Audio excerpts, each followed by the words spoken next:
Well, howdy, folks. It's time for Beyond the Smoke Barbecue Talk.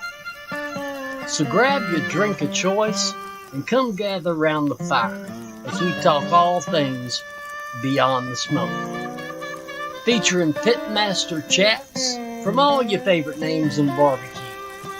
We chat about competitions, pits, meats, and everything in between. From barbecue to grilling, from trimming to smoking, we got you covered. Got questions? Let us know. We're always happy to hear from you. Thanks for coming, friend. We're glad you're here. Now sit back, relax, and let's talk some barbecue. It's time to go Beyond the Smoke.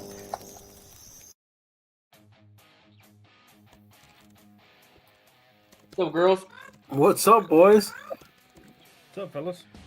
Y'all still sound like Mickey Mouse. I heard that. God damn. Log out, log back in, Sam. It's because he switched off his earpods. I'm messing with it. There you go. You're louder on our side. For That's sure. good to get some fucking beauty back on this show. Fucking been long enough, Sam. I got too much bullshit going on, guys. Log back out, log back in, dude. Dude, I can hear that shit. What is it? You can still hear that shit. I don't know what the fuck's going on. Do what? Hold on, let me get my phone. I'll be back, guys. All right, man. All right. Kyle, what's up, dude? Not a lot, man. Trying to make $1 the hard way, you know what I mean? Yeah, there's no easy way, right? A good friend once told me that. What's up with you, man? How's Thanksgiving? Man, it's going along, dude. Orders are starting to come in slowly. I kind of knew that was going to happen last minute. You know, people started coming in last minute and wanting stuff and blah, blah, blah. So, but I could tell you this one thing, dude, is I'm not willing to fight that crowd anymore, man. So I'm fixing to call it. Shit, dude, the freaking HEB, the stores right now, dude, are ridiculous, man. My wife did a delivery today or something. Yeah. I'll probably go get some of the produce, but that's about it. Yeah. You've been messing around with those turkeys or what? Yeah, I cooked one this weekend. We got a couple of them going out on Thanksgiving. What are you cooking on for the turkeys and the brisket? You cooking on the safe or what? Yeah, I've been putting them on the Lone Star. Yeah. Yeah, I'll put it on the Lone Star and just let them go, dude. It won't take long for those things, you know. I usually do spatchcock, but I don't know. I'm thinking of just doing whole birds. I don't want to mess with them too much, so I don't know what I'm gonna do yet. Oh, you're cooking whole turkeys too, huh? Yeah, dude, fucking whole turkeys. How many? Right now, I got 6 right now. Mm. So, how's that, Sam? That better now? There you go. Yeah. Fucking laptop. Yeah. So I got. Dude, it's freaking Thanksgiving, dude. I mean, I don't like cooking turkeys, but we'll get them done. So I'm not gonna try too hard on them and just put out a good product, right? That's all you can do, man. Yeah, for sure. What about y'all, Sam? Where you been, man? Let people know where you've been. Welcome I've been back. working, been out in the field, trying to get grain harvested. Finally got that all knocked out. Back home from dumbass Texas. Yeah. Whoa. Finally. So it's been hanging out, trying to get some stuff knocked out before the end of the year. Yeah. Been doing any cooking? No, I went out to Anthony's contest, hung out, and then I went out to Aaron's contest, hung out, helped Anthony out, made sure he didn't miss no turn-ins. Yeah. Helped him with that, whatever you want to call it, Wagyu brisket. The Wagyu brisket, Wagyu select, A lower 2/3 select. lower 2/3 select. There you go. That's about right, man. Y'all got problems, bro. What'd you think of that flavor, though? What'd you think of that flavor, though? For what it wasn't bad. Yeah, I'd eat it. yeah, for sure, man. For sure. It was a good brisket, not necessarily competition good, but it was good. Well, it's like taking pebbles to a freaking gunfight, right? Yeah, For sure. I'm taking a finger gun to a gunfight. A rubber band. Finger gun. Poor Anthony. He's trying to forget that shit, dude. He ain't gonna forget it. No, he won't forget that for damn sure. But yeah, dude, no, it was good seeing you out there and kind of helping Anthony out, you know. Man, it was fun. Yeah. It was fun. I didn't want to split so early, but man, that 2.5 hour drive home, get home, feed the dogs after leaving early that morning. So right. Yeah, it's good to see everybody though.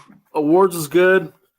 Colin killed it. Colin killed it again this week. So yeah, he's on fire right now, man. Mm-hmm. What did he finish? 5th overall out of over 100 teams, right? 5th or 7th? I think it was 7th, 6th or 7th. Oh, it was 7th. It was top 10. Good. Top 10 out of fucking 100 and whatever they had over there. I think it's about 130. All solid cooks. All solid cooks. Yeah. Man. Absolutely. Well, it's good having you back, Sam. Too bad Anthony's not on. I'm glad to be back, boys. Well, we're glad to have you back, man. So I know Donnie was asking about you. Donnie's ass in there right now? No, he ain't in here. He's out hustling right now. Hustling them seasonings, I bet. I saw that he got in a couple stores this week. Yeah, I don't, Donnie. He has good product, man. A damn good product. So I got to try his brisket. It was damn good. There's Chase. What's up, Chase? Yeah, I know, man. I've been trying.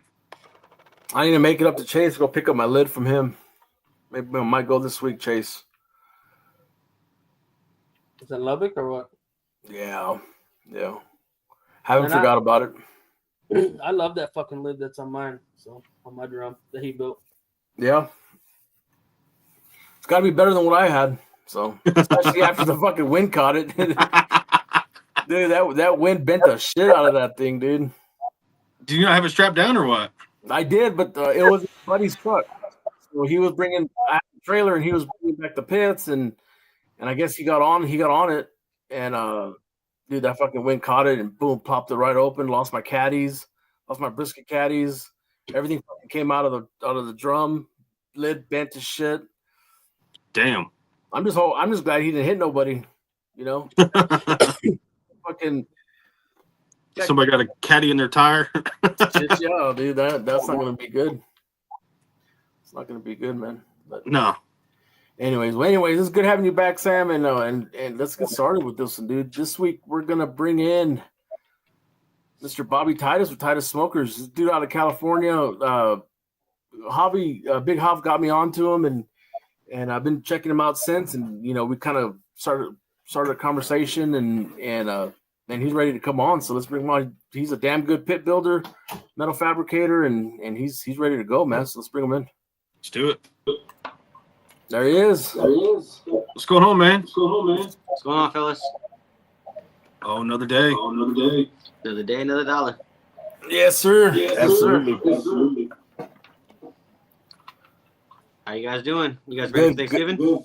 Yeah, man. Ready, man. What's good, bro? That's good. What about y'all? We're almost there, man. We'll be ready. Yeah. The shop will be ready to close down for a couple days. My guys are all taken care of, and yeah, man, we're right on schedule. Put it there. There you go. Shoot, yeah. Well, tell us a little bit about Titus Smokers. So, just a hobby that turned into this. Honestly, man, like I was building pits for fun in my garage, and now we're over here building some pits for some of the craziest guys in California, all over the states. Actually, we got pits in Utah, South Carolina, Texas, Oregon. We got them a little bit everywhere, bro. So it's a crazy blessing, bro. And like I said, something that turned from a hobby to this, here we are. Yep. When did you start? 2020. Oh shit, you've been going for a little bit. Yeah, so we're coming up on our 6th year. Damn. Congrats, man. Thank you. Appreciate it. Do you have two windows open, Bobby? Ooh. You No. have real bad echo, dude. Do I? Yeah. Coming off the No, I mean, I got my. Let's see here. I'm trying Might be to- too loud. How about that? Test. That's a little bit better. That'll work. Okay. Let's see. I'm looking at some of your stuff online right now. Yeah, I'm doing the same thing.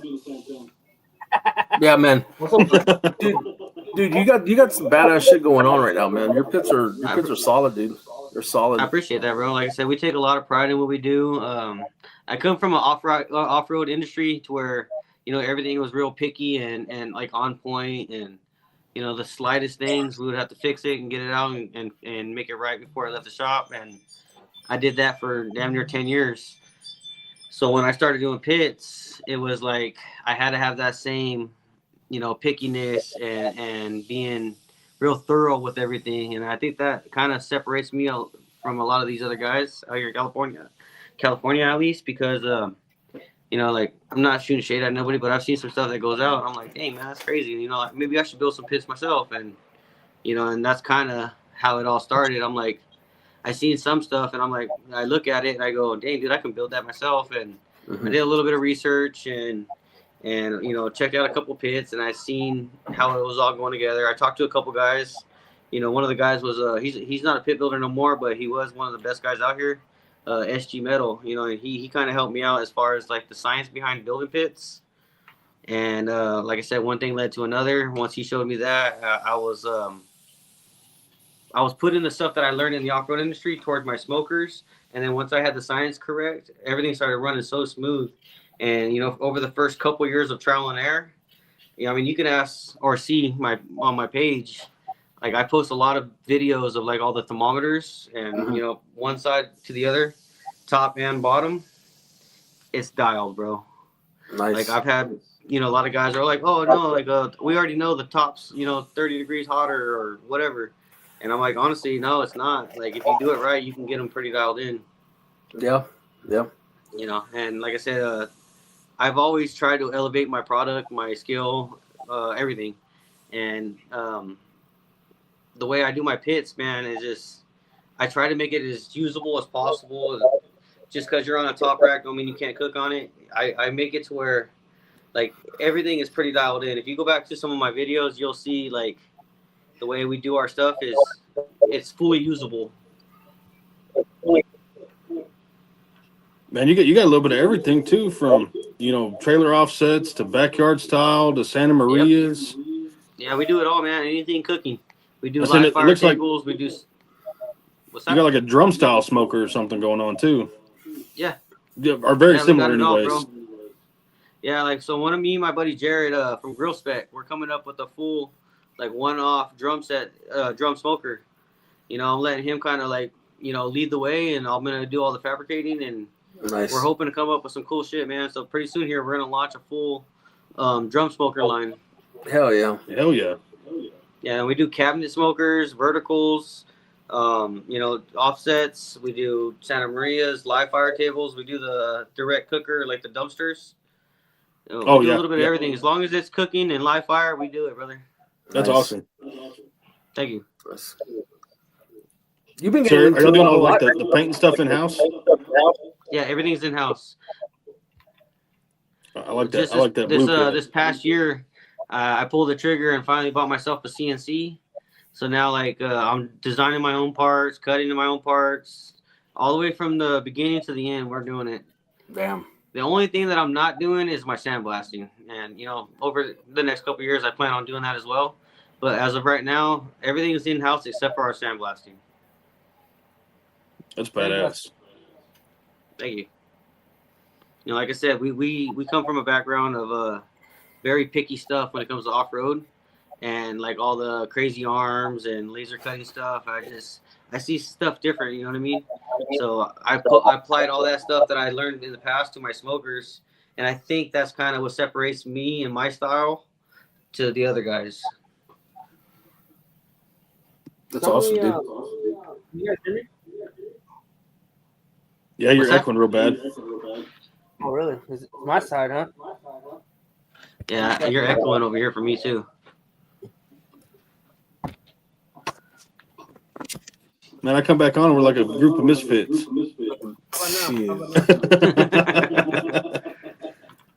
Still got an echo? Yeah. Yeah.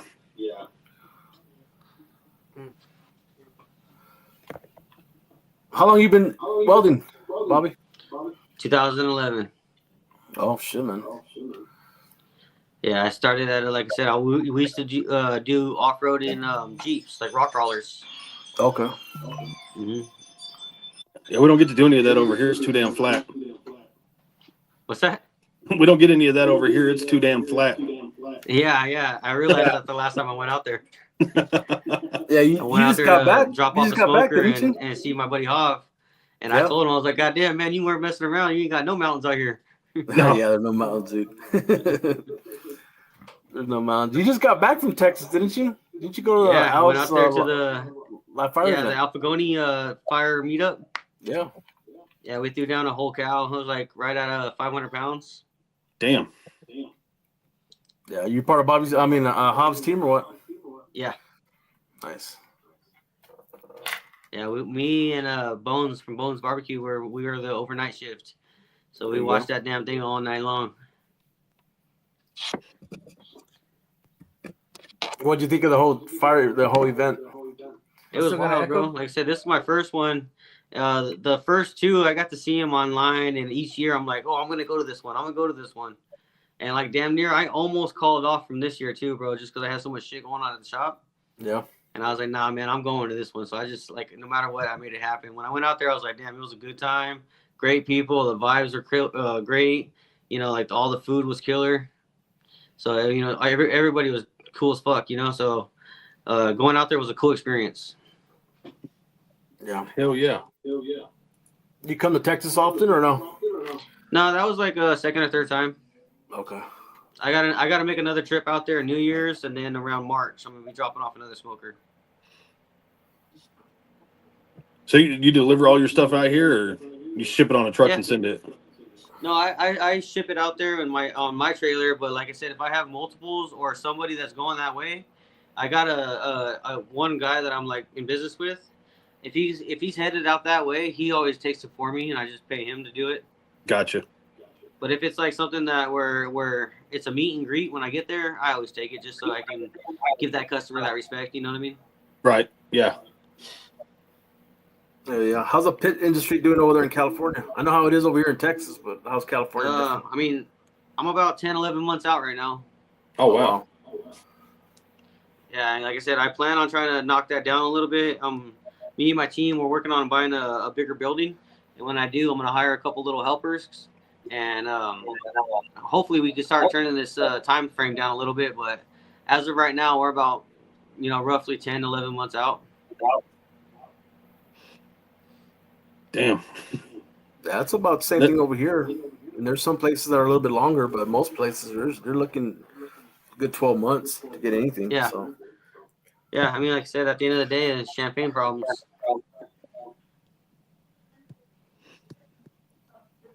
What makes your pits different from anything else like that you've seen?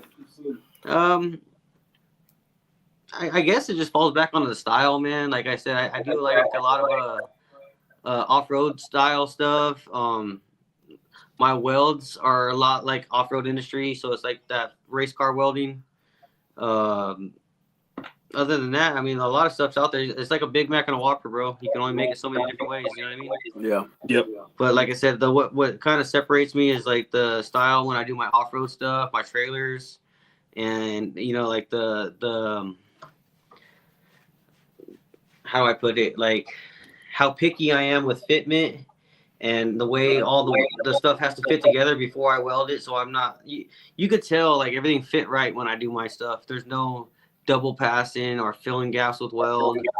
It just like the nicer the fit, the better the weld. And I make sure that that's that way before we weld it.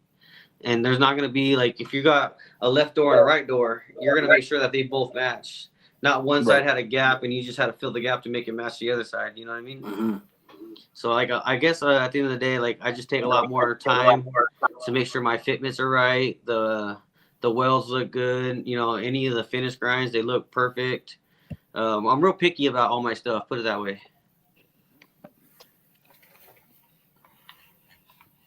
Even like this paint job that I just got done fighting with, I had 2 runs on it, and I sandblasted the whole thing, started over just because I didn't like those runs. Damn. Yeah. I mean, tomorrow you'll see the finished product, but like, just know that finished product you guys see, that's the second go around. Jeez. And it's not a small project. Trust me, it's pretty big. Yeah. Yeah. What's your biggest one? Like what's certain things, biggest... like I said, if I've been out in random events where, my customers are there and doing their thing and my smokers out there. I'm like, the last thing I want to do is walk up to an event, see my own smoker with a bunch of paint runs all over it. You know what I mean? Yeah. Right. Yeah. So it's not like, oh man, it's okay. It's sendable. Just send it. No, we don't do that over here.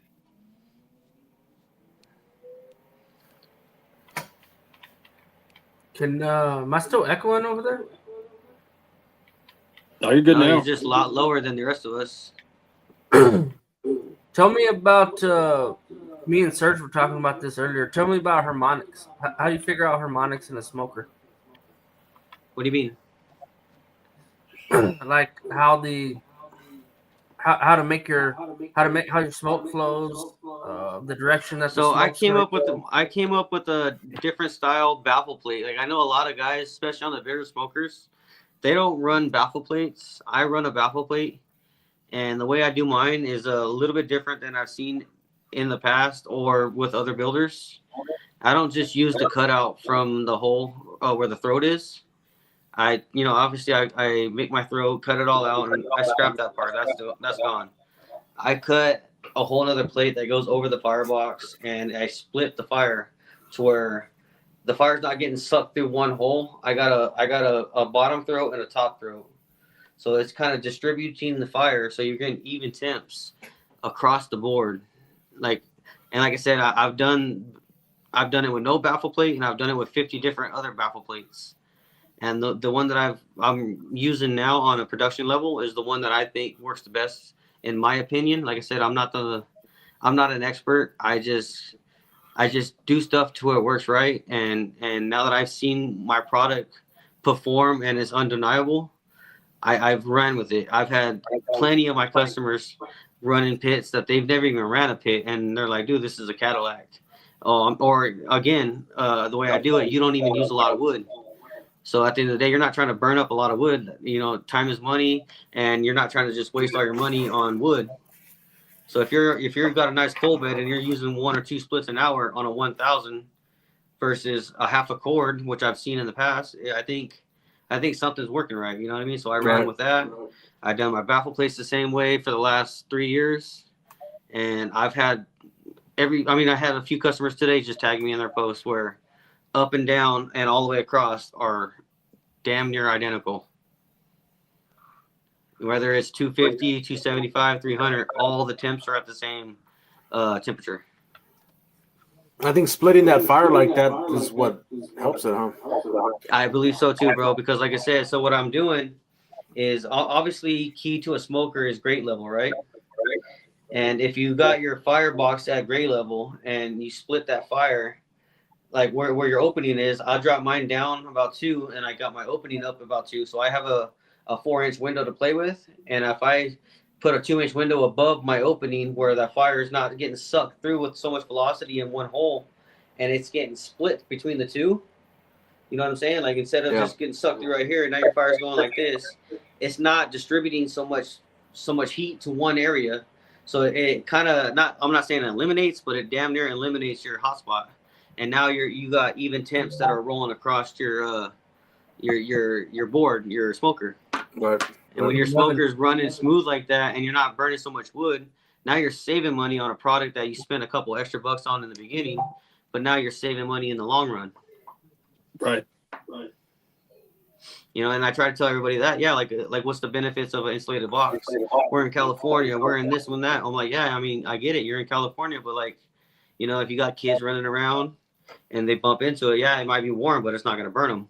Mm-hmm. Or, you know, if you've got a decent coal bed, you're only running 1 split a fucking hour, and then during the winter, maybe 2 splits an hour. But you're still getting very even temps because you have a more consistent temp because your box is insulated. You know, when it gets down to like the backyard guys, I'll probably do semi-insulated, and if it's like a smaller one, like an 80-gallon, I won't run a insulated box. There's no need to it. I'll just run a 3/8 chamber firebox, and it still retains the same amount of heat. But as far as like, you know, 120s, 150s, all the way up to 1000s, insulated box is the way it leaves my shop.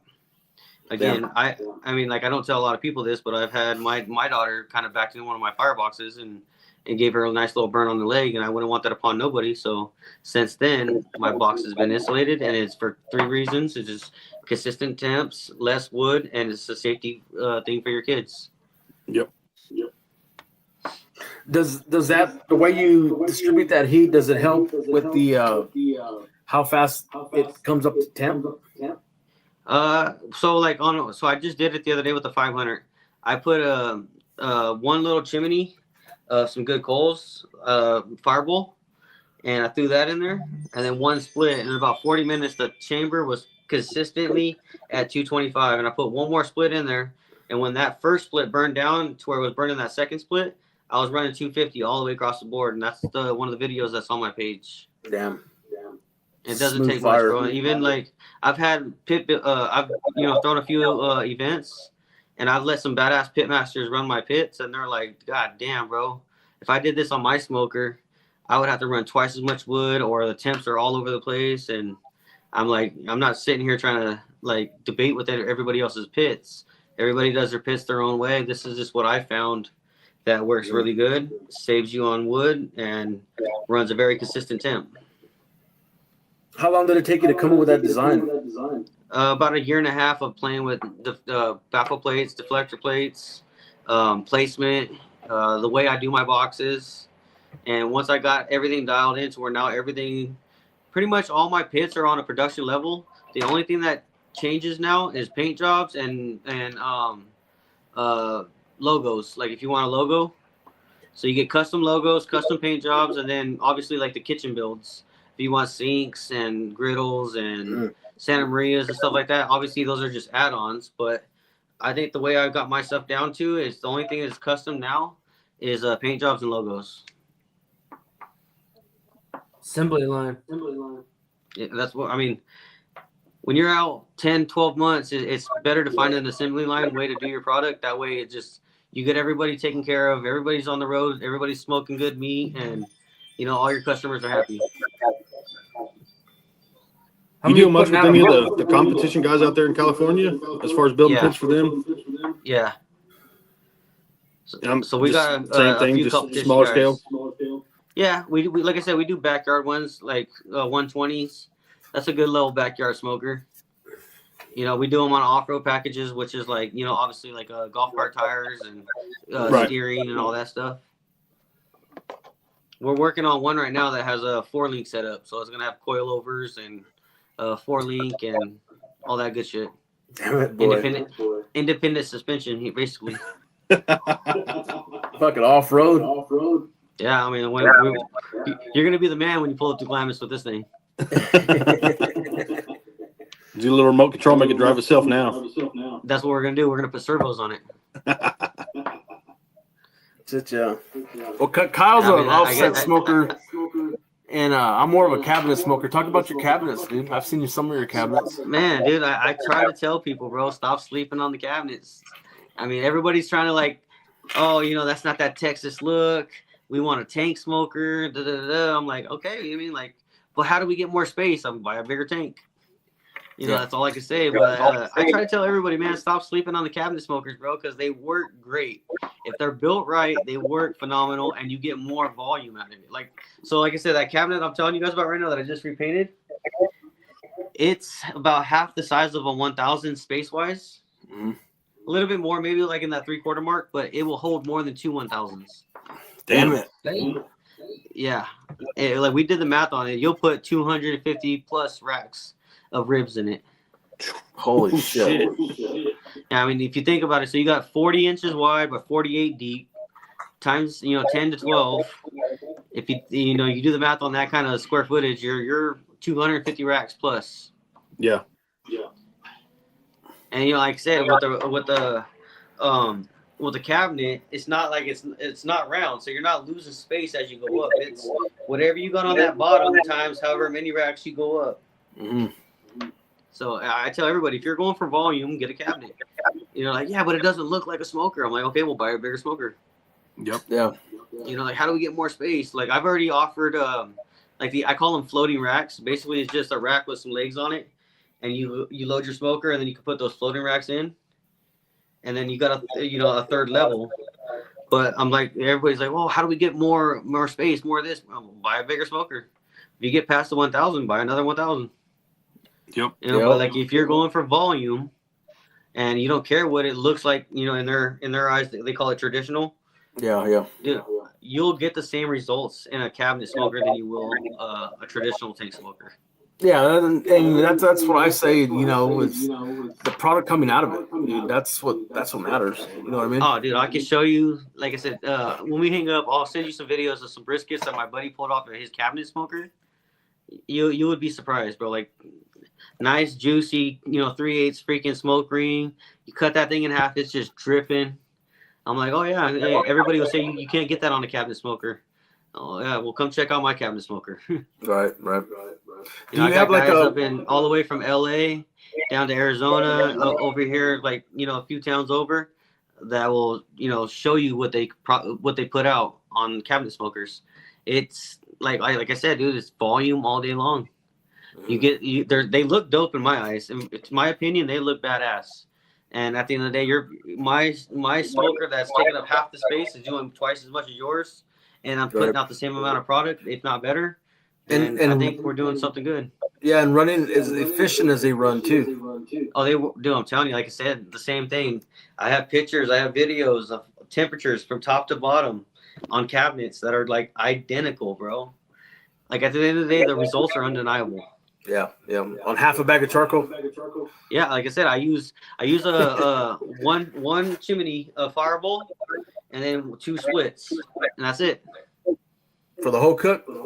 Every hour, but like that's what I use to get started. Okay. And then about every hour or so, depending if it's a pork butt or brisket, whatever the protein that we're cooking at the time, it's about a split every hour.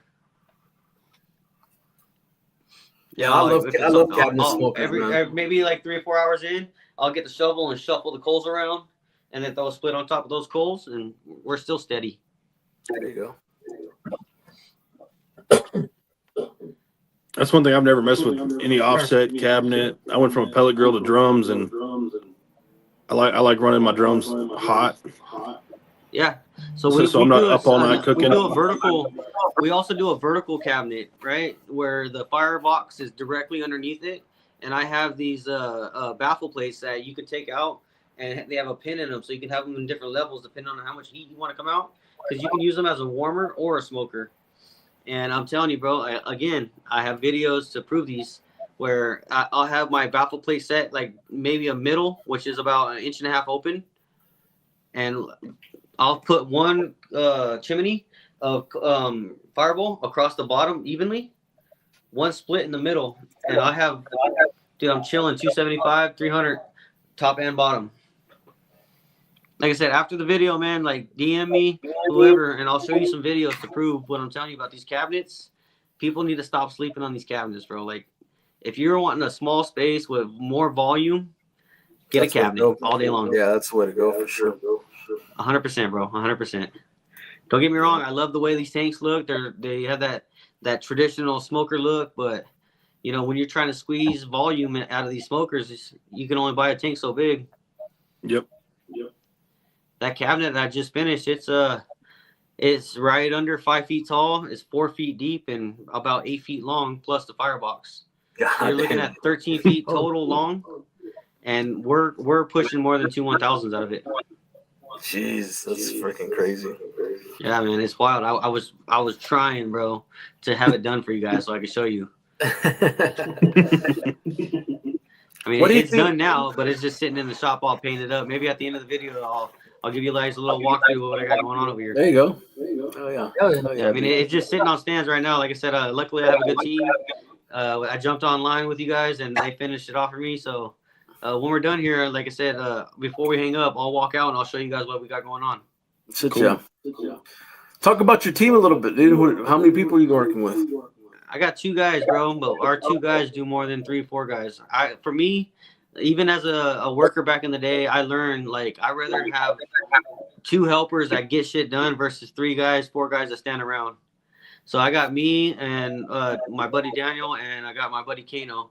And I'm telling you, man, us three, we get more done in our 8 hours than these guys do in 3-4 days. We bang some shit out, bro. Like I said, I give my guys, or my customers, 2 or 3 week turnarounds when I get to them. Mm-hmm. So like I said, yeah, it might be a 10-month wait, but when I get to you, it's 2 or 3 weeks. You know, like that big kitchen build, that one has a 500-gallon and the deep fryer and all that other stuff all over it. That took us 3 weeks. You know, like once we get going, we don't mess around. We come in, we bang out, we get shit done, and then, you know, we sit at the end of the day, we watch what we do and plan for the next day. We come in and bang out. You know, that's how I do it. It's better to have a couple guys that put their head down and work versus, you know, 2 guys carrying another guy. Yeah. You know, I'm not big on bad help's better than no help. I want good help that's gonna help you. You know, like, there's a few companies right here in my area that I don't even know how these guys have a job, bro. But I talked to the owner. You know, like all of us owners, business owners, we kind of, you know, communicate. And I'm telling them, I'm like, why do you guys got this guy? You know, and they're like, hey, bad help's better than no help. I'm like, no, it's not. I want to set you back. It's not. Yeah, exactly. I mean, at the end of the day, you're paying for all the fuck ups. You're paying for dead time. You know, time is money, bro. And the faster you get shit done, the faster you're making money, and the faster your product is out there, the faster your customer is happy. And, you know, next thing you know, you got people tagging you in cook videos. And that's what it's all about. Yep. You know, like I said, we're going on almost 2 years with the team that I have now, and I think we're pretty dialed in, bro. I wouldn't trade my team for anybody. There you go. You know what I mean? Like a lot of it's behind the scenes, but they're a big part of Titus Smokers. Hell yeah. What do you think of the whole, I don't know, what do you call it over there? Is it Texas barbecue scene or what do you think? Everybody's on that shit, man. it's funny because like when I talked to, obviously Hobbs, so Yeah. I was talking to Big Hobbs about it. He's like, man, y'all call everything Texas over here, and I was like, I mean, it's hard to not call it like that. Everybody says it, that Texas this, Texas that, and I was like, what do you guys call it? He goes, craft barbecue. Yeah. So I thought that was pretty funny, but yeah, man, it's everywhere over here. There's a few businesses that are like named after Texas, and I find it kind of funny. Like I'm trying to like no offense, but I'm trying to put California on the map. So everybody's like, Right. are you gonna get big and move out to Texas too? I was like, no, I'm trying to blow up over here. Like I got a name over here, and I'm gonna keep it that way. So I try to do California's pit building and California smoking. Yeah, it's Texas inspired, but it's California twist. Mhm. Yeah. Like don't get me wrong. Every time I go out there, I try a different barbecue spot out, and it's all phenomenal. It gives us something to chase, bro. But like I said, it's not something that I'm trying to be like name after my business or after my cooking. Yeah, like a lot of our stuff is always, I mean, obviously, but it's Texas inspired, but with a California twist.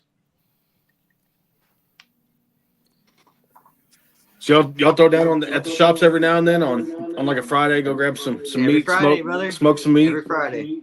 Yeah, we throw down every Friday. What's the big go-to for y'all? Guys out. I try to take my guys out and we do stuff then, but we've been throwing down almost every Friday, and if not, we go out and do something. We do like a lot of either like Saho meat for like tacos or whatever, but we'll do like pulled pork tacos. We'll do, shredded beef tacos, brisket, anything, man. We do tomahawks. It just depends what we're feeling. Like, hey, what do you guys want? How long cook you trying to do? It all depends on how much beer we're trying to drink. I guess that's one thing in common, right? Yeah, man. You can't fire up a fire, man, without having a beer. That's it. Once you spark that fire, production's out the door. So it's like That's it. Time to grab stop. a beer and let's watch this meat cook. Yep. There's a question. I love open fire cooking, bro. Like honestly, I love barbecue and I love smoking meat, but you can't beat an open fire, bro. Live fire. Yeah, I love live fire cooking. Yeah. How'd you get tied up with Big Hob and all that? Instagram, bro. Like I've always admired what he does. I love his work. I love the kind of guy he is. We've been Instagram buddies for a couple of years now. And last August, I have an event out here in Beaumont with Cornerstone Barbecue. And every year we do this event. And this year we were talking about doing a whole cow. And he's asking me to build a rig to do it, right? And I'm like, nah, man, that's my buddy Hobbs stuff right there. Like, if anybody's gonna do it or help me, it's gonna be him. So once in a while, like me and Hobbs would do like little video chats and Instagram chats, right? And he was like, man, I can't wait to go out there and throw down your shop. I was like, oh, one day I'll have you out here. And then sure enough, I hit him up. Hey, what's up, man? How you doing? Good, man. How you doing? I was like, oh, I'm just getting down over here welding. He's like, oh, man, I can't wait to come out there. And I go, what if I can make that happen? He's like, talk to me. What's going on? And I was like, look, I got this event. We're going to build a steer cooker. I want you to come out here and help me cook it. And he was like, shit, fucking set it up. So sure enough, we went over a few details. I set it up. And I picked his ass up at the airport, and we fucking threw down for a whole week, bro. And I'm telling you, we built that first CrossFit together, and we built more of a brothership than that cross. Yeah. Now that dude is like, man, he's like a mentor to me, bro. Right. That's awesome. And like I said, we had some fun times right here in my little shop together, bro. And then when we finally went to Beaumont and threw that cow down, the knowledge that he gave me and left here with me was price. You know what I mean? You couldn't put a price on that. So when Hob came out here, I told him anytime you need something or whatever, just call me. And then sure enough, that open fire meetup came up, and I was like, say less. I'm on my way. We went out there, threw down a whole cow out there. Now we have a third cow that we're gonna throw down together out here in California at Catalina Island for Avalon. So we're gonna be doing June 20th. We're gonna be throwing down a cow on the island in the middle of the Pacific, right there off of Long Beach. Wow. Yeah. That's gonna be wild, bro. Well, that can't be an everyday thing over there in California. Is it a solid cooking like that? No, man. Like we started it, me and him. So like, not me. Like he started it, obviously. But as far as California, we did the first one out here. Oh wow. Yeah. So like I said, when he comes back out here, I'm gonna kidnap his ass if he doesn't want to come. But I'm gonna make sure he comes out here to Long Beach with me into the on the island, and we're gonna do another one together. That's gonna be where we're gonna cook that cow. Less than a football field away, you can see the water. Nice. So it's gonna be wild. You know, we could be able to hang out, drink some beer, watch this goddamn cow cook overnight, and just know we're sitting on an island cooking a cow. That's gonna be pretty cool. I mean, he's cooked cows in some crazy places, you know, but like for me, this would be pretty cool to do it on the island in California. Yeah. What do the people say about when they see the saw cross like that? Ain't no shit they've never seen, bro. Yeah. Like they're lost for words. Every time we had somebody come, they go, dude, this is like a fucking crane. You know, like who designed this? You know, like I tell them all that this is Big Hob's design. I just helped him weld it. You know, I'm just a helper. You know what I mean? I'm sure we all could have came up with something, but like everybody tries to like one off and kind of copy people's work.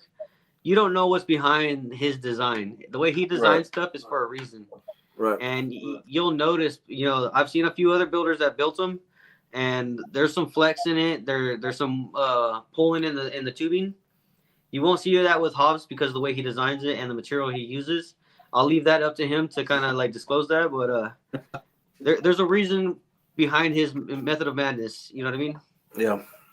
So like I said, when it came down to having a 500 to 700 pound floating in the air, I want to make sure that the master approves it. So when I started talking to him about what I was going to do, he was like, nah, man, you don't want to do it like that. You should do it like this. And we started talking about, like, he was going to try to walk me through it over the phone and like videos and stuff.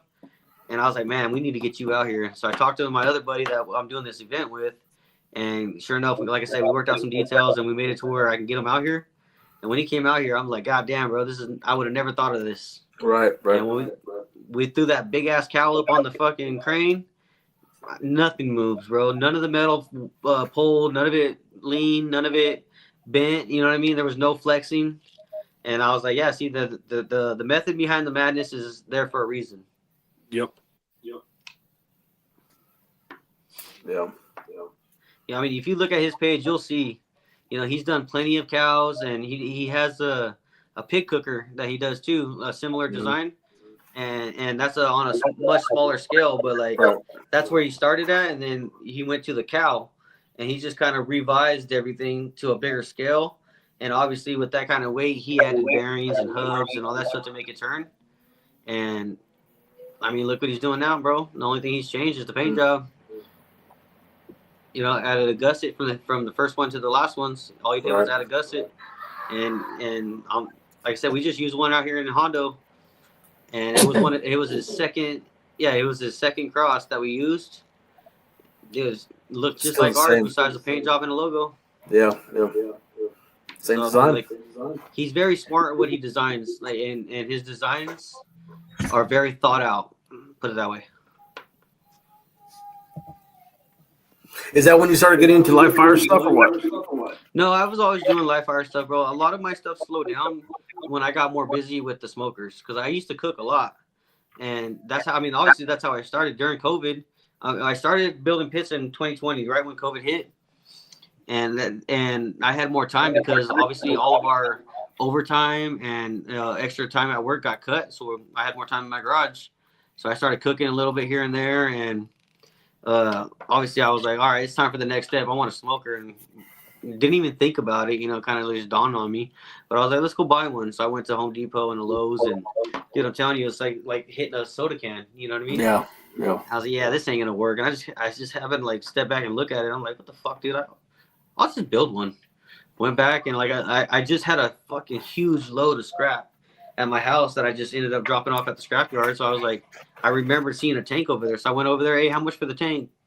Get it out of here, you can have it. So took it home, and just by looking at a few pictures, I made another one. And, you know, my neighbor wanted one after I came over. Hey, what are you building, neighbor? And I built him one. And then, like, posting it on my old page is just one thing led to another, to where I'm like, I started asking my boss for 410s. And then a month later, I needed 312s.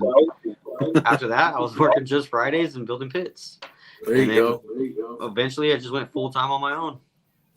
Hell yeah. And then, like I said, it's always been live fire, smoking, and then, you know, anything to do with cooking and fire, bro. I was doing it. Like I love a Santa Maria, bro. Like that's one of my favorite ways to cook. So that's how the whole live fire thing started. Like I would build a Santa Maria, lift up the grate all the way, and hang from the grate. Cut, you know, put certain cuts of meat on the grate and hang it, get it to a certain temp, drop it down, sear it, and you know, just practicing and playing with fire, bro. You know, I've had a lot of people tell me like, "Oh man, this shit's fucking great." I was like, "Yeah, you should try it now," because that's when I thought I knew what I was doing. So what are you cooking on at the house? At the house, we were cooking on. I have a 288 with a Santa Maria on top of the firebox. Okay. Yeah, I put a 288 on a slim trailer, and then I would smoke on that, and then cook the like searing, or if I don't want to fire up the whole smoker, I would just cook on the Santa Maria that's on top of the firebox. So it's kind of like a 2-in-1 unit. Gotcha. Oh yeah, man, that's awesome, dude. Just living the dream, bro. Like it's a surreal thing, but just living the dream, bro. Every day, bro. Like when my guys leave and I'm just chilling in my shop by myself, trying to get a little things done and you know get ready for the next day. I sit there and you know crack my brewski and I sit there and kind of like trip out on how fast things are moved and where I'm at now. You know what I mean? Yeah, I always knew I was gonna have my own business, but I never thought it was gonna be this. You know, I always told everybody, I'm gonna do this, I'm gonna do that, I'm gonna have my own business. Watch. And at first, I thought I was gonna be like wrought iron gates and shit, and I did that for a little while. And I was like, yeah, I don't see myself doing this forever. And then that COVID shit hit, and I was able to start cooking more. Versus like I was cooking like only on Fridays or the weekends.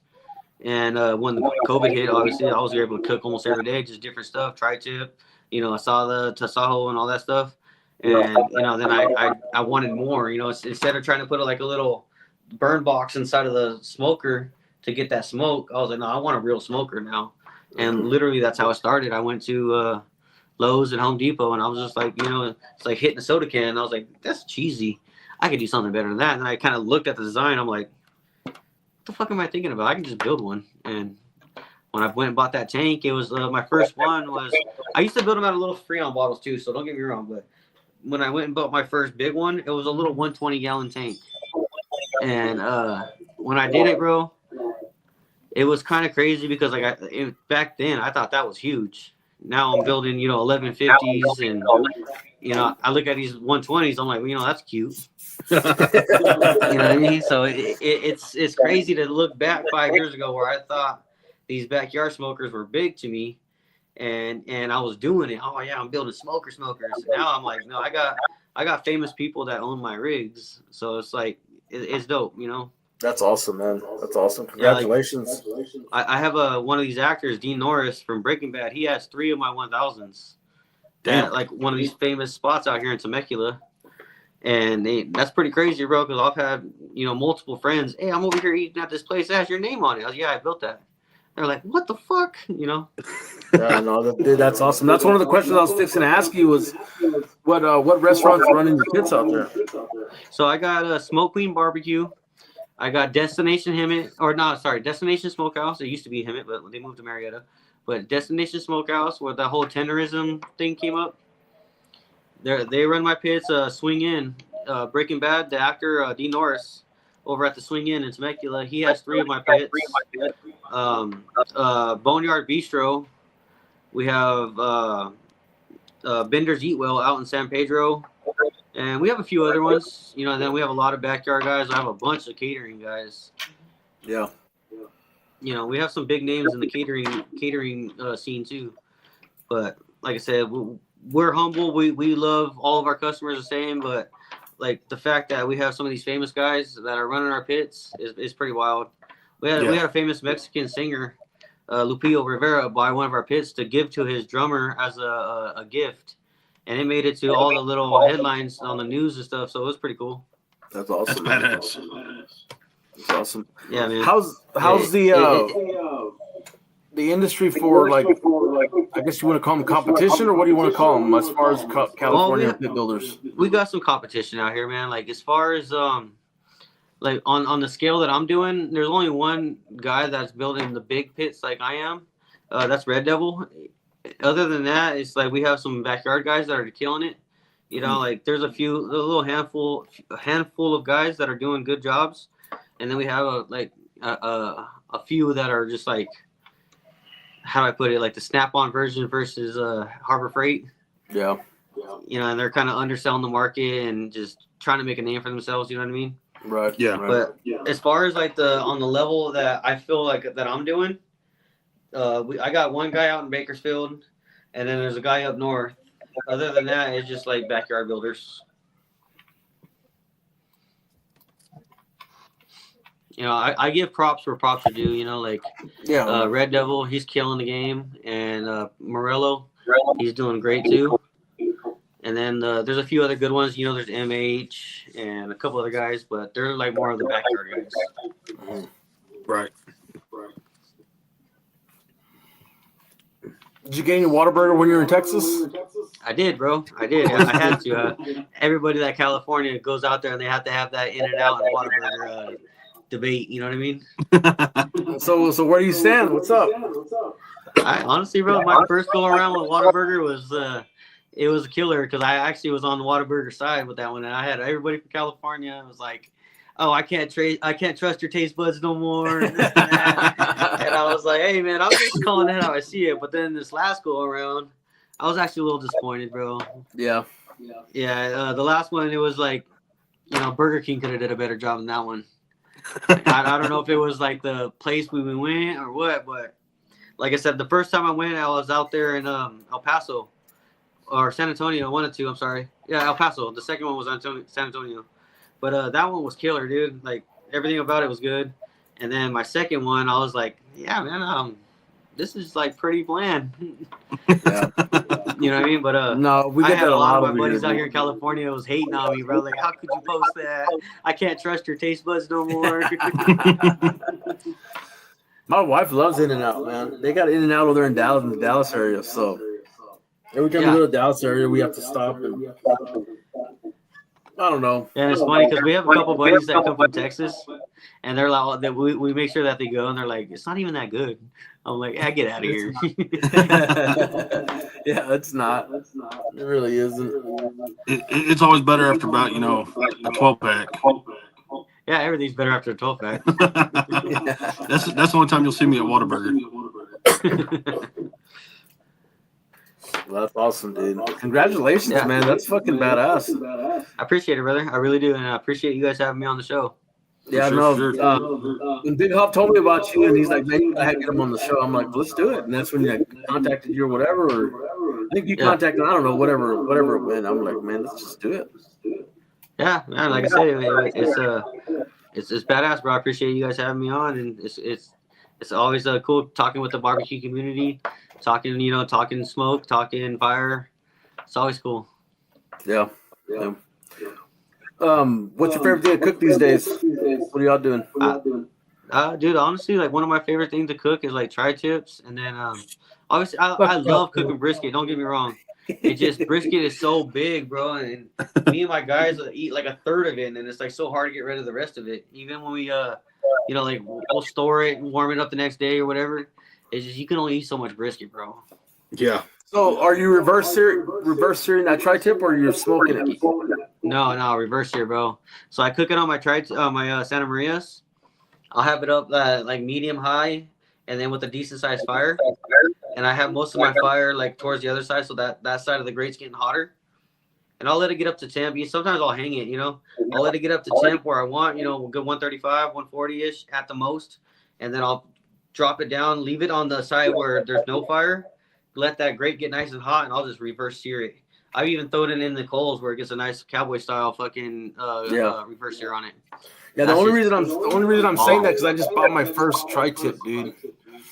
Dude, it's a game changer, bro. Dude, I was at HEB yesterday and dude, it's in a select tri-tip, but dude, that thing was marble like a motherfucker, dude. So I picked it up for $20, and I'm like, I need to try and cook one. So they're good. Oh, dude, they're phenomenal, bro. Like I said, around 140, 145 max for me. That's a good medium. Send that shit, dog. That shit's killer. Mhm. Like about I said, you, if Kyle? you're cooking on an open fire, like I said, I like to use oak, but on Santa Maria's where it's like an open fire, I'll throw some red oak in there, and you get that good smoke, get that good flavor, and just let it chill, bro. And once you get it to your like 130, 135-ish, drop it down, get the meat on the hotter side, and get a nice hot sear on the outside, and you'll pull at 140, let it rest for like 15 minutes, cut into it, and it's just nice and juicy. By the time you finish slicing, you'll have all that juice around it. Take that slice and dip it in your own juice and just primo. That's if you got anything left, because I know when I slice mine, I'm sitting there every other piece I'm eating it. Yeah. Yeah, that's usually how it goes for me too, bro. When I'm slicing, my guys are all pulling off doing taste tests. I'm like, yeah, that's a lot of taste tests. Yeah, Billy Meat has some killer tri-tip. Oh man, Hav kills it on that open fire. His table, you guys seen his table? Yeah, Man. yeah. Like I said, man, that guy's he's a wizard. Yeah, I want to get me a table, dude. I really do. Hey, hit him up, bro. If the guy for live fire tables is him, hit him up. Bro, there's a brand new M You want a cool grills. logo cut out? I'll cut you out a logo and I'll send it to him for you. There you go. What'd you say, Kyle? There's a brand new M Grills live fire table here in town for hella cheap. Yeah, I did see that. It's like $800. Yeah. Sheesh. You can't even get the material for that cost over here in California. It looked pretty sweet too. I don't know. Yeah, I was talking to Bite the like bullet, sir. Just as money. one of my other buddies out there in right. Texas. Like their price for a sheet of 1/4 inch versus ours was like I want to say like $100 difference. I'm like, God damn. Damn. Yeah, that's what I said. It was like $85 cheaper than what I get it for. And I'm supposed to be like one of the VIP customers kind of thing. Yeah. Still in California, bro. You're still in California. Yep. I hear you on that one. Let's see if I can find that thing. Go for All Kyle. right, Kyle's looking for a pit, man. Ask him a question, Kyle. Hey man, if you need a pit, just shoot me whatever questions you got, and I'll be more than happy to help you out. Yeah, I'm looking for a 500 trailer. Let's do it. Nothing too crazy, but I'm a fucking midget, so I need counterweights and shit on it. He needs a step stool. Just fucking Now mine stand comes still. standard with counterweights. They hold their own weight and they don't slam on your hands. You know what I mean? Like the way I done my design, it kind of like sits not straight up, but it's in front, like right in front of the stack. So it still has that curve to it. So when you go to open it, it pulls the weight right back. And all my 500s come standard with counterweights. Kyle needs one that's got airbags. That way that whole trailer just sits on the ground. Oh, I'm actually working on one of those too. Slam that motherfucker down. Just slam it. Yeah, and one of my buddies, he wants one too. So when he pulls it to his vents, he hits that airbag and the whole trailer sits down. Yeah. Hell yeah.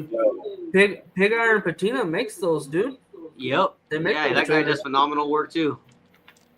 I think that's where I've seen mine was, or seen that one was from them. Yeah, he does great work, bro. He just did a backyard line, bro, where he put disc brakes on the front for his off-road packages. That shit was sick. Who? Pig Iron. Oh, Yeah, they do. Like I said, they do some phenomenal work, bro. Like they just launched, I think, maybe like a day before yesterday or Friday. They just launched their new backyard line, where their off-road package has disc brakes on it. oh shit. Damn. We got Hydraulic disc. another. Hey, hydraulic disc brakes at that. We got another good California guy over here building pits too. Backline. Oh yeah, You seen those? yeah. guys? Honestly, I didn't know he was originally from California. Backline does Yeah, great dude. work too, bro. Shit. I didn't even know. Honestly, to be honest with you, I didn't know he was originally from California. Yeah. He's I can't remember. He was in like the movie industry or some shit. There's a story about him. No, he does great work too. He does badass live fire tables as well. Who? So Vaqueros, right? Vaqueros and Leroy Lewis, I think, is who He's picks back line. him. Yeah, Vaqueros uses a back line. They got two of them. Custom fucking Aztec paint job. Like those things are awesome, dude. Oh yeah, those Aztec ones, those were Yeah. killer. Yeah. Yeah, they're like that metallic silver. Yeah. Yeah, those were killer. Yeah, I saw those in action with last time I was in Allen, and man, those things are fucking badass, dude. They have the lighting on the pedestals and shit. They're just lights up. Yeah, They're fucking yeah, awesome. yeah. They had all the bells and whistles. This is that live fire table for $800, dude. Oh yeah, you can't beat that, bro. If you can get that, I would jump on that. M Grills. That's what makes that one. M Grills. M Grills. I never heard of them, honestly, bro. I'll look them up. Yeah, they make a lot of yeah. make a lot of high end stainless steel cookers and shit. What's up, CB?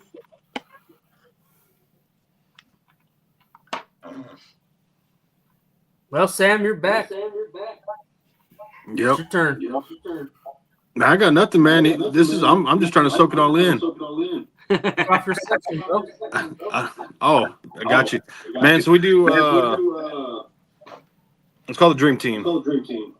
So for you, it can be cookers, pit builders, but in competition, you got 4 meets. So we have one for each 4 meets, and your honorable mention would be your box runner. So you got 4 guys that you look up to, have inspired you, you want to cook with, whatever it may be in barbecue or just in life. And then you got your honorable mention that almost made it. Yep, we all have those, bro. We have the guys that we look up to, the guys that we would love having on our teams. You know, it's a big community, but yet small at the same time. Mm-hmm. Yep. You know, like there's one dude that is like, for me, when it comes to barbecue, like there's a handful of guys, but as far as like the catering backyard competition guys, proper barbecue, bro. You guys, if you don't know who that is, you should look him up. He does some killer shit, man. Like everything that guy touches is fucking phenomenal. He just he competed in the World Cup in Indianapolis, and he was like one of the finalists, and got I think there was over 160 contenders. He was like 14th or 15th. I want to say, and he made it all the way down to the finals, bro. And like I said, for us over here as local guys, that's pretty big. For anybody over here in the IE to make it that big, it's wild. That World Foods or what? What's that? World Foods? Yeah. Okay. Yep. He went over there, and like I said, he made it all the way to the last day, and then I think he placed. I want to say he placed 14th in the overall. And one of the things, he made people choice, and I can't remember what he made on his ribs and stuff, bro. But like I said, there was over 160 contenders. So like, I mean, for small guys over here in the Inland Empire and the SoCal, that's pretty big, man. Yeah. And like I said, for us, like as our little barbecue circle, it's when I throw my little events and have any kind of competition with my own stuff, I always try to get him on my team because I'd rather have him on my team than against me. There you go. Man, Jared, my buddy Jared from Grill Spec, both of those guys are like crazy. Matt from Foxtrot, those guys are all wild, bro. Eddie from 187 Barbecue kills it. Yeah. Those are the kind of guys, like what you were saying, like the dream team. If I could make a dream team, that would kind of be where I started at.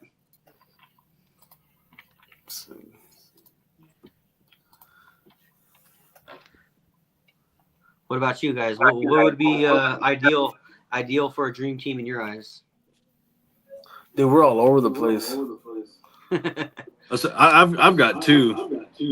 I've got one if I want to get drunk and learn, and then people that I actually look up to, and inspire me and taking time and help me in competition.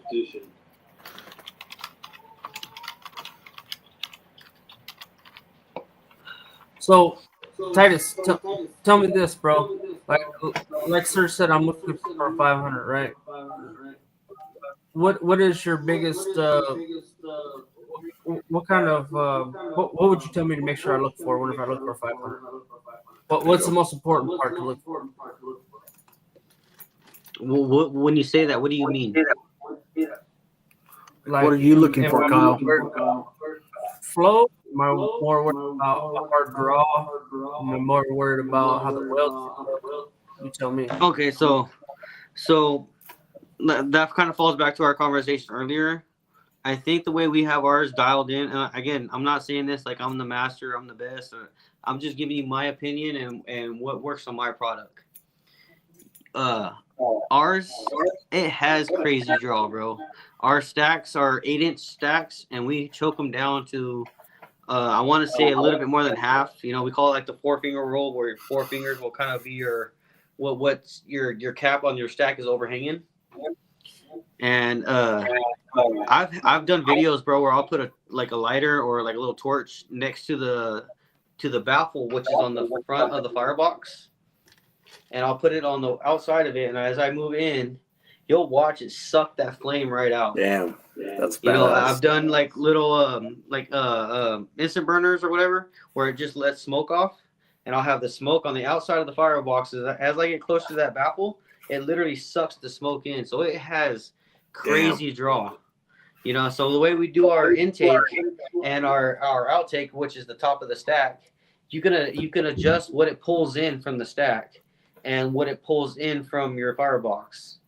You know what I mean? Like I said, at the end of this video, or when we get closer, I'll just let me know, and I'm gonna walk you guys outside, and I'll show you my last one that we just finished, and I'll give you an example of what I'm saying. But like, I've had it to where I've done videos where it's a little bit better at nighttime because you can actually see the smoke. In the daytime, the smoke's so clean that you can't see it.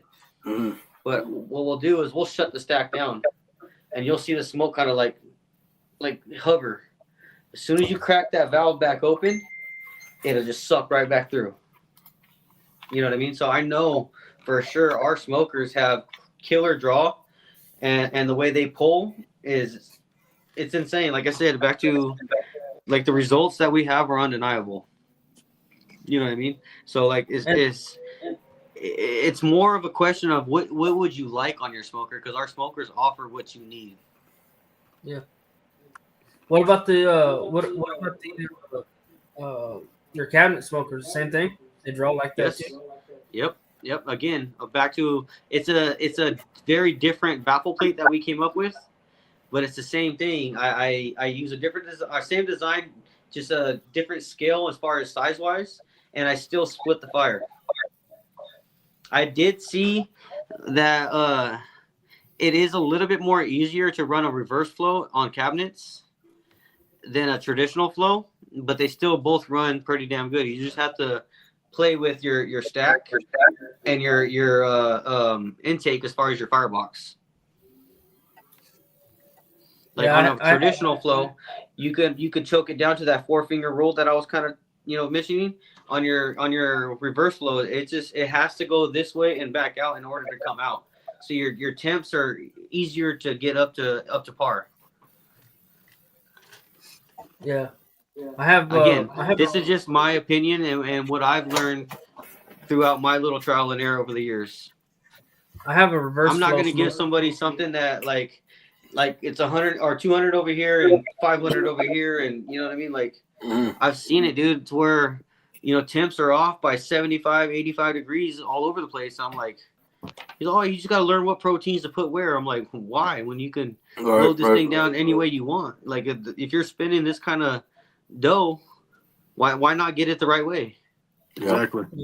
Like and for people to come back and repeatedly buy stuff off you, it shows that obviously they're happy with their product, but it shows to the people outside of the circle that obviously so and so is buying 4 smokers off of them. They must be working. And if these guys that are all like, none of my customers, like a handful of them are tied, but a lot of them are not even knowing who each other are. And for these guys, they're all doing videos that match, which is my thermometers. When they're doing that little thermometer video, like everybody's doing it, bro. Like it's kind of like the results are there. If so-and-so who's never ran a pit in their life can run a smoker on their first or second try and have even temps like this, it's like the way it's designed is showing you it's working and makes it easier for anybody to run it. You know, and like I said, nobody likes to burn money, but at the end of the day, that's what you're doing when you're buying wood. So the less wood you burn, and you get a better cook out of it. Like this previous customer that I just finished, Whiskey Pig, he was burning almost a half a cord per cook, and I'm like, bro, that is fucking wild. That's a lot of wasted money, man. Yeah, that's wild, bro. And he goes, dude, I haven't even burned through an eighth of my wood yet. You know, and he's on his like third cook already. And I'm like, see, and that's how it should be. Like at the end of the day, yeah, my prices are up there with some of the guys from Texas. I know they are. They're pretty up there. Mm-hmm. But I offer a lot more with my pits as far as the way it's built, the way it's designed, and the way it's insulated. And when you run my pit, it's gonna like say you get like the guy, he had a pink paint job, and it still looks fucking pink. He's like, dude, my last pit, everything burned off right away because I'm like, yeah, well, probably the box wasn't insulated or the way they insulated wasn't correct. But like everything on that smoker, it looks like the day I dropped it off. And he's still running the same amount of wood it was when I left. So I'm like, come on now, dude. Like at the end of the day, when you see results like that, and you know you are offering a product that like if you want it green, yellow, pink, whatever, and a year down the road it's still that color, okay, it's insulated good enough where your paint's not burning off, your temps are still running smooth, and you're burning a lot less wood. Yep. It looks cool, and it's still saving you money. You know what I mean? If you're spending that kind of money on that kind of a product, you want it to look the way you got it. So, like for me, the way I look at it is like these are my lowriders, these are my trophy trucks. Mm-hmm. Yep. Plain and simple, bro. Like I try to offer a product that you're gonna spend a couple extra bucks in the beginning, but every cook you do, you're saving yourself money. Exactly. You know, I'm not trying to call it a hybrid, but you know, it's fucking, you know, it goes on cruise control once you get that fire going. Yeah, well, the thing is, what I've noticed is all these pit makers that they're all around the same price, so you're not really saving. You know, you might save $1,000 here and there, but you know, it's all the same. And over here in California, in Texas, it's a little different, bro, because there's so many of them, and they're all based around the same. But over here in California, everybody's trying to beat somebody else's price. And like for me, I've had multiple people sending me multiple different pit builders out here, and they're like, can you beat so and so's price, or can you match it? And I tell them all the same thing, bro. This is not Walmart. This ain't price match. Right. Like if you want their product, then go get their product. No offense. You know, like I'm here to build a pit like what I build it, not how they build it.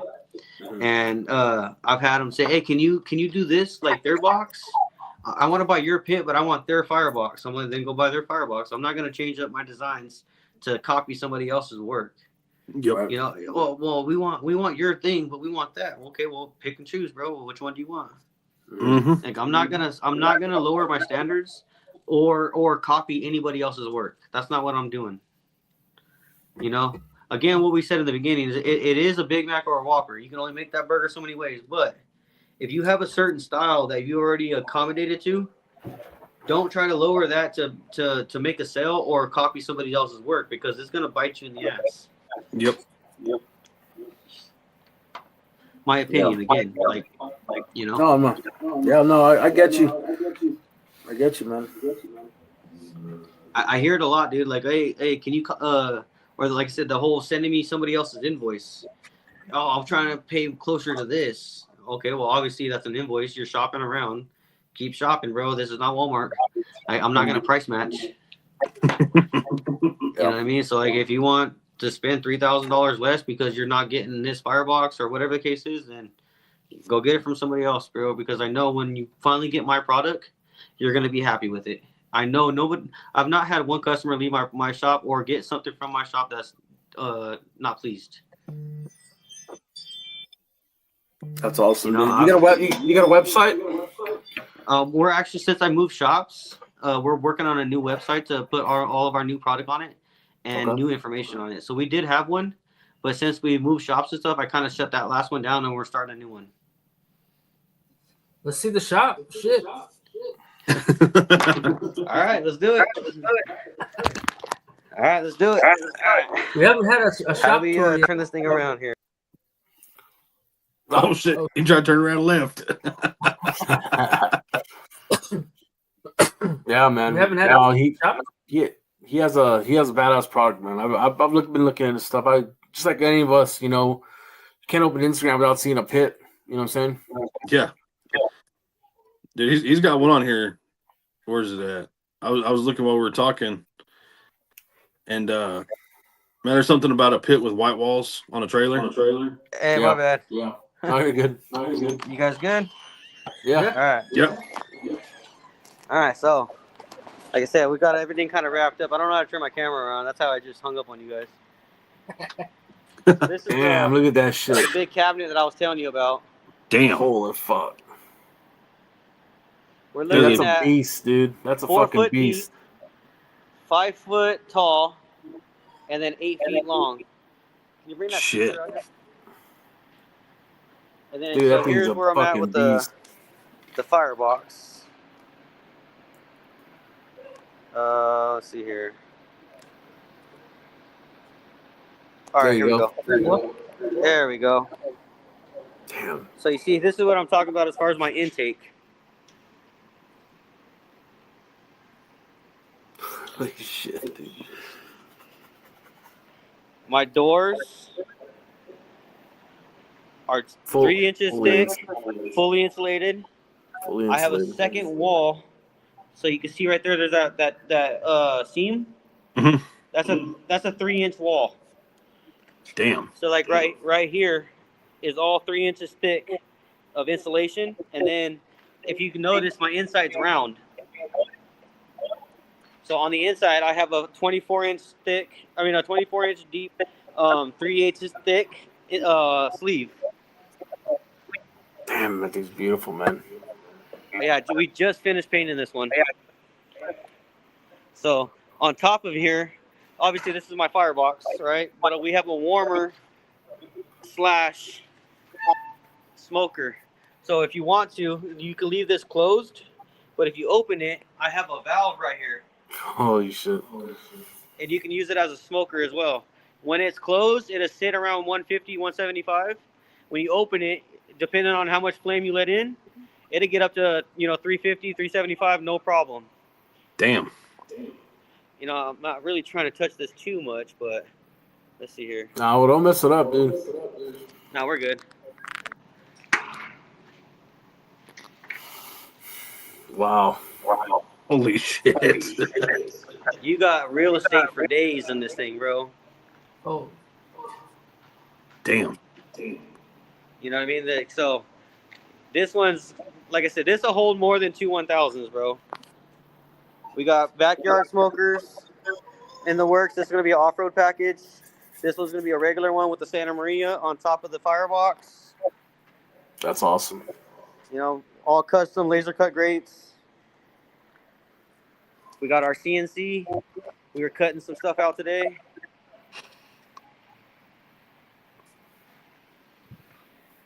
This is all the grates that go inside that smoker. So you got to think, like, you got 1, 2, 3, 4, 5, 6, 7, 8, 9, 10. 10 grates that are like almost 4 foot by 4 foot. Shit. And then, it's kind of a mess right now because, like I said, we've been thrashing. No, that's awesome, man. how much This that thing is- weigh? Around 3,000 pounds. That ain't bad, actually. No, it's not. So this is a full 8 by 20 sheet plus a 4 by 8. So I don't know, maybe about 2 weeks ago or 3 weeks ago, I made a big video where it was a sheet that was 20 feet long and 8 feet wide, and it was bouncing around on the forklift kind of, Mhm. and it was all flat. So this is what it ended up being. Damn. Dude, that's my dream pit right there, Bobby. What's that? That's my dream pit right there, dude. Oh yeah, dude. Whenever you're ready, bro. Whenever you're ready, and like I said, what we do is Wow. we kind of separate ourselves, bro. Like, we are very picky on our welds. Damn. I would love to touch it right now, but I don't want to. But these are very Nah. crisp. You know, You can see I them. tell You everybody- can see them. I tell everybody, you want the Titus Smoker, you got to get a Titus Smoker. Yep. You know, and this one right here is actually going to be getting hauled all over the country. This guy does like festivals everywhere. So what I did was I put forklift ports. Nice. So now he can be able to pick this thing up without jacking it up, and he can drop it onto a flatbed anytime he wants. How high is that sitting once it's on the ground? Yeah, because you have it on skid, right? Yeah, right now it's on stands. But when it's on the floor, it's 7 foot tall to the top of the warming box, and to the top of the stack up there, it's 9 foot. Damn, Kyle, you'd only get about half of it. It's a beast, dude. I mean, like I said, all my stuff is all custom. Like, That's sick. you know what I mean? Like everything is all. How many gauges are going out? Just four gauges? 4 gauges on this one, and then 1 on the warming box. It's got a big old 2-inch ball valve drain, so you can drain all your grease, pressure wash it, clean it all out. Thing's a beaut. Like back when I first started, I thought this was big. You know what I mean? Like this little guy right here, I thought this was a big smoker when I first started. Damn. Is that the like, biggest then one we you got- made? The biggest one I made was it's a 1200 tank, and it's 5 doors. It's over there in Destination Smokehouse. Then this is a 250 right here. Shit, you got projects going on like crazy over there, man. You got keeping you Oh, busy. dude, I still got projects sitting out in the parking lot. Yeah, my landlord loves me. Hey, as long as you're making that payment at the end of the month. Oh yeah, that's all that matters, bro. And then like I said, I got tanks and storage right here. You know, I mean, I got more cabinets on the shelves. That's one of my standard cabinets up there. So that makes it look, you know, cute compared to this guy. Yeah, for sure. Oh, that's a fucking beast, man. I appreciate it, guys. And That's again, like I awesome, said, man. tomorrow I'm gonna pull this thing out in the parking lot, and I'm gonna fire it up and take some videos and post it. A lot of my stuff I post on my stories. So like if you're watching something, like watch my stories, and you'll see all the updates that I do and all my stuff in action. You know what I mean? Are you more busy on Instagram than you are Facebook, or what? Yeah, on Instagram is where I do most of my stuff because everything that I post to my Instagram goes straight to my Facebook. Gotcha. And it's just Like I Titus said, Smokers on as far as- Instagram. Yeah, it's Titus Smokers on Instagram. On Facebook, for some reason, they wouldn't let me do the same name, so I put Titus Welding. Okay. Yeah, but like I said, Yeah. back in the day, I would have never thought I'd be doing this kind of stuff. I was actually surprised to be doing little guys like this, and this stuff right here evolved to what I'm doing now. But even like I said, like this is a 120. Look, this is a double walled as well. You see how it's got this whole channel? Yeah. That's where it's at right there, man. 2-inch wall. It's all insulated, and then it's gonna have a door, just like my bigger ones do, but a smaller version. So like tomorrow, what I'll do is I'll put the baffle in here, put all the handles and the latches and everything on, pop my tacks, and then this will swing open. Look at those hinges. Those hinges are fucking badass. Thank you, brother. Appreciate that. So that intake is. When did you come up with that design? And how'd you come up with that design? That one kind of was just like honestly, I just did it just to do it because, you know, at the end of the day, fire needs to breathe. I don't want to leave my doors open to make them breathe, so I made an intake. When I first started, I seen a lot of guys just leaving their doors open to cook. Right. And I would see like black smoke all over the top of it. So what I was like, dude, there's got to be a different way. So I mean, obviously I wasn't the first, because after I started building, you know, your algorithm kind of shows you what's out there. Mm-hmm. I started seeing more after the fact, though. Like, you know, I did this before I seen it out there, but I wanted to be able to like control my intake without having my door open, especially with the trailer. with the trailer, you can't go from point A to point B and try to continue cooking. So I would I put an open intake on it. Yeah, no, I like that design. It's an 8-inch or 6-inch. Depends on the smoker. So like this one right here, the big one, that's an 8-inch, and then on the backyard ones is a 6-inch. Dude, that's a lot of fucking breathing. That's a lot of air. That's a lot of air, dude. Yep. Damn, that's awesome, man. I can't wait to see that one in action. Well, I'm gonna fire it up tomorrow, bro. I'm gonna get it all burned in and seasoned up for the customer, so it's ready for Wednesday. It's gonna go to one of the biggest festivals out there in Orange County. Uh-huh. So I'm gonna have it ready for him. So when I drop it off, he can start loading it down. So tomorrow, what I'm gonna do is fire it up and season it. And in the meantime, I'm gonna post some cool videos on how good it runs. Shoot, how long did it take you to build that one? What do you call that? It has to have a name. The Titus cabinet. Yeah. Yeah. In this case, it's the XL Titus cabinet. Yeah. Yeah. So this one, because of the paint job, it took us another extra day, but we had it done in about 10 days. Oh wow, man, that's working moving. Days. Yeah, Shit, that's not including the man. weekends. That's a Monday through Friday kind of thing. And to be honest with you, my guys started it without me when I was out in Texas. So like I said, without having the dream team that I have now, I would have probably took a little bit longer. But with me and my guys, it took us 10 days. Damn. Man, that's moving on that. That's solid. Man, to put out a park like that, dude, in 10 days. Shit. Everything on it is all constructed out of 1/4-inch steel. Besides the inside sleeve of the firebox, that's 3/8.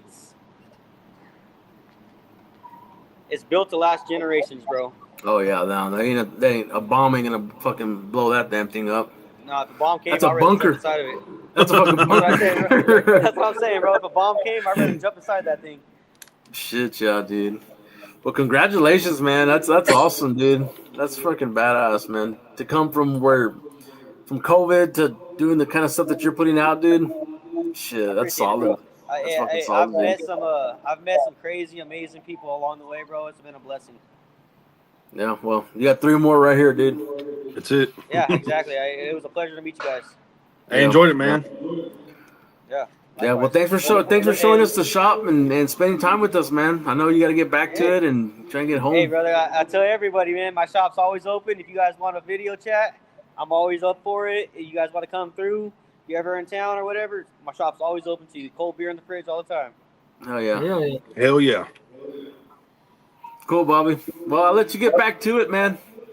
Hey, I appreciate you guys, man. Like I said, at anytime, like I said, I'm always open for ears, questions, pointers, whatever knowledge I do have. I'm always open to share it with anybody. Cool, man. Yeah, I got your number now, so I'll hit you up and we'll keep in contact for sure. For sure, man. For sure. Cool. Well, thanks, Bob. All right. Hey, thanks, Bobby. All right, gentlemen. You guys have a good one. It was nice to meet you. you. Yeah, you too, man. You want to see some more stuff, man, so put it out there. Hey, man, like I said, stay tuned for tomorrow because, like I said, tomorrow I'm going to be doing some test runs and some temperature videos. Shit, yeah. Shoot, yeah. Fuck yeah. Let's get it. Cool, Bob. Later, man. All right, later, man. Bye. That's awesome. Dude. It's a big-ass cabinet. Dude, I fell in love with that damn thing. Like, y'all don't even fucking know, man. That's a badass cabinet. What'd you think, Kyle? That's what you wanted, bro. You want a trailer with a smoker on it, you might as well get him to throw a couple cabinets in there for you. It'd be good. Shit, a couple. You just need that one. Yeah. Fucking 3-axle, fucking 40-foot fucking trailer. That's all right. It's only 3,000 pounds, dude. So you just need your little 16-footer. Yeah. I have some ideas I've been throwing around. I actually, I kind of have a design that I kind of want to go forward whenever I can get there. Whether it's this year, next year, the year after that, I got an idea. So, hell yeah! But after seeing that, that's probably what's going to go in it. Shit, I don't know anybody. Y'all know the way I am with cabinets, right? Y'all know that. So, I never even thought about a cabinet just for a space factor. Oh yeah, dude. Yeah, you can't beat it. You can't beat it. I mean, just in mine, my little baby one now. Mine's a fucking baby now, but dude, I have 7 racks in mine. Yeah, you know, and the space that it takes up. I mean, you're talking what? It's probably 5, almost 6 foot tall. Yeah, and with 7 racks in there, it only takes up a 4-foot section. Yeah. You know? But man, that's fucking bad, dude. I fell in love with that damn thing. Honestly, be dreaming about that fucker. You're about to placing start an order. messaging how much- Yeah. Shit, yeah. Put a So deposit on that motherfucker. He's a year out, so you can save some money. Oh yeah, for sure. No, it's. I got something. Got something I've been throwing around in my head, and I think that's kind of the route I want to go. Because I don't know if I'll ever open up a restaurant. You know what I mean? But even if I did open up a restaurant, what I want to put out, I'll be able to park it out there. You know? Yeah. Shit, I went and looked at the restaurant here in town, and man, they got 2 big ass rotisseries back there. And I thought, man, he's just probably rolling like he used to, because I knew how he cooked his briskets overnight and stuff. And he said, man, we put them on about 10 o'clock, and they roll for 10 hours, and in the morning they come pull them off, throw them in the warmer cabinet. Yep. He said we're rolling at the top. It's probably 325. At the bottom, it's about 275. Got all the fans and stuff, man. It was pretty cool seeing it. Nice. What do they have? What kind? Like a J&R or something, or what? I think he took him to the local fab. Or I think he took his idea to the local fab shop here, and had them make them. So, what we got next week? I can't look. I don't have my notes are on my phone.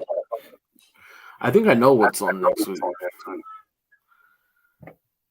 I think next week is yep. Oh yeah, Texas fucking legend. Shit, back-to-back weeks we got some good ones. Oh yeah, man. So next week, Robert Sierra is going to be on the show. Finally got him to commit. Actually, didn't even get him to commit. I talked to him at a Cooking for Cowboy, and he was cooking with Richard with Smoke Baby out of Plainview. You know him, Richard? Rolling Smoke Baby? Or Rolling Smoke Baby? Rolling Smoke Baby? Yeah, Rolling Smoke Baby. Richard. Yeah. He's like, he told me, dude, he said, don't leave it up to him. Just book him and tell him when he's going to be on. Because if you don't, then he's never going to come on. So you have to tell him. So I was like, okay, well, I guess, Robert, you're coming on the 20, what is it? On the first. He's like, okay. He's like, so he's coming on the first, man. Hell yeah. I've been trying to get Robert forever, dude. And it's what's awesome about that situation is Robert's on my Mount Rushmore barbecue. So yeah. So, dude, I never would have thought, like, Robert is Texas barbecue, like I posted the last time, man. And he's just, dude, he's a fucking legend. You know what I mean? Mm-hmm. You know what I mean? He's quiet. He humble. He's Texas barbecue, man. So I'm excited to get him on and kind of pick his brain and get another legend on the show for sure. Absolutely. So once I get Robert, then I'll have my entire Mount Rushmore that I've had on the show, which is Rob Arocha, Arnie, yep, of course Robert, and Ernest Cervantes. But I don't think I'll ever get him on. But I think anybody get him fucking dude on. Not for another year, anyways. And CB Barbosa. Yep. So cool. Hell yeah, boys, enjoyed it. Glad to be back. Yeah. Were you itching to come back, or are you just like, nah, I gotta do this shit again? Nah, I was ready. Yeah. I was ready, man. That little break was nice. Refreshed, ready to go. Well, it's good to have you back, man. One of these days we'll have all 4 of us back. Hopefully next week. Kyle's gonna be out next week. Well, motherfucker. So Anthony better be on next week. Freaking Anthony. If I'm not on, it's because I'm moving in a new house. Well, congratulations on that, dude. That's one of the most stressful things I ever did was buy a house. Dude, it just seems like money here, money there. We need $500 for this, $800 for that, $1,000 for this.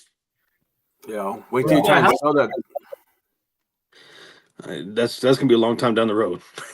What'd you say, Kyle? Where'd you buy it? In Lubbock It's in or Hell what? Center. Oh, Yep. So Well, congratulations, dude. Good luck. appreciate it. Just we're in the final steps from, I guess, they're getting the appraiser out there probably next week, and then we'll start all the underwriting and everything. So You gonna build a smokehouse in the back? Does it have a No. smokehouse or what? no, might save up some money and get me a little vault, There you go. but it'll be nice have an actual house. Yeah. So instead of my Cool, man. bunker. Congratulations, Kyle. You got Appreciate anything it. else before we close this one out? no, I'm good, bro. My mic's fucked up anyway, so No, you sound good. So you sound good now. no, I don't know. Earlier, apparently it was fucked up, but I think Sorry. Bobby had a speaker on. Honestly, oh, so it's all right. We're all good. So It it was wasn't a good it wasn't bad. interview. That was a good interview, man. Yep. So So all right, boys. cool, boys. We'll catch y'all next week. Next week, and have a good one. Thanks for staying on, and we'll do it again next week. All righty. Later, boys. Thank y'all. Later. This is Parrish Randall, and this concludes this episode of Beyond the Smoke. Thanks for stopping by, friend. We hope to see you again real soon. Until next time, happy trails. Until we talk meat again.